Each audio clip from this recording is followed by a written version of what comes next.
തിരസ്കരണം, നിരസനം, നിരാകരണം എന്നീ അർത്ഥങ്ങളാണ് റിജക്ഷൻ എന്ന പദത്തിനുള്ളത്. ഏതെങ്കിലും കാരണങ്ങളാൽ ഒരു വ്യക്തിയെ മറ്റൊരു വ്യക്തിയോ കുടുംബമോ സമൂഹമോ തിരസ്കരിക്കുമ്പോൾ ആ വ്യക്തി കുടുംബത്തിൽ, സമൂഹത്തിൽ ഒറ്റപ്പെടുന്നു. അത് നിമിത്തം മാനസികമായി വല്ലാതെ മുറിവേൽക്കപ്പെടുന്നു.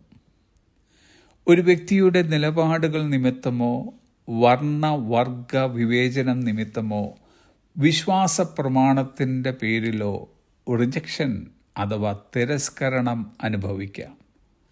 നമ്മെ ആരെങ്കിലും തിരസ്കരിക്കുമ്പോൾ, നമുക്ക് ചെവി തരുവാൻ മനസ്സ് കാട്ടാതിരിക്കുമ്പോൾ നാം എന്ത് നിലപാടെടുക്കണമെന്ന് യേശു കർത്താവ് പറയുന്നുണ്ട്.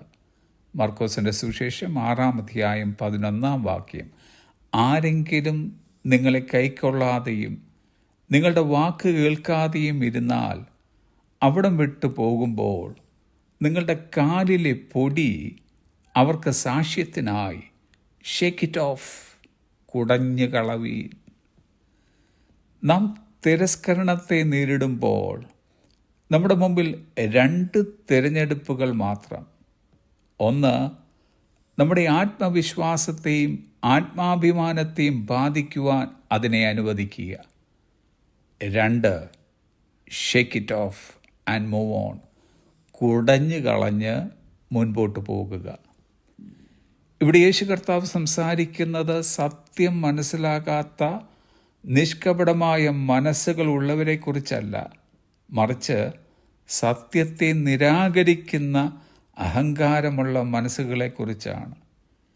എങ്ങനെയുള്ളവരുടെ റിജക്ഷൻ നിങ്ങളുടെ മുന്നേറ്റത്തെ തകർക്കുവാൻ അനുവദിക്കരുത് എന്നാണ് കർത്താവ് പറയുന്നത്. മെലീത്ത ദ്വീപിൽ വെച്ച് പൗലോസ് ചെയ്തത് ശ്രദ്ധിക്കുക.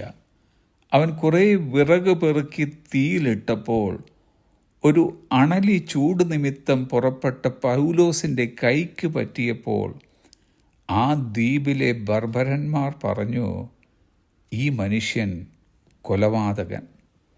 പൗലോസ് ഉടനെ ചെയ്തത്, he shook off the beast into the fire. അവനോ ആ ജന്തുവിനെ തീയിൽ കുടഞ്ഞു കളഞ്ഞു. സത്യം തിരിച്ചറിയാതെ നമ്മിൽ പലരും മറ്റു പലരുടെയും റിജക്ഷൻ, തിരസ്കരണത്തിന് വിധേയരാകാറുണ്ട്.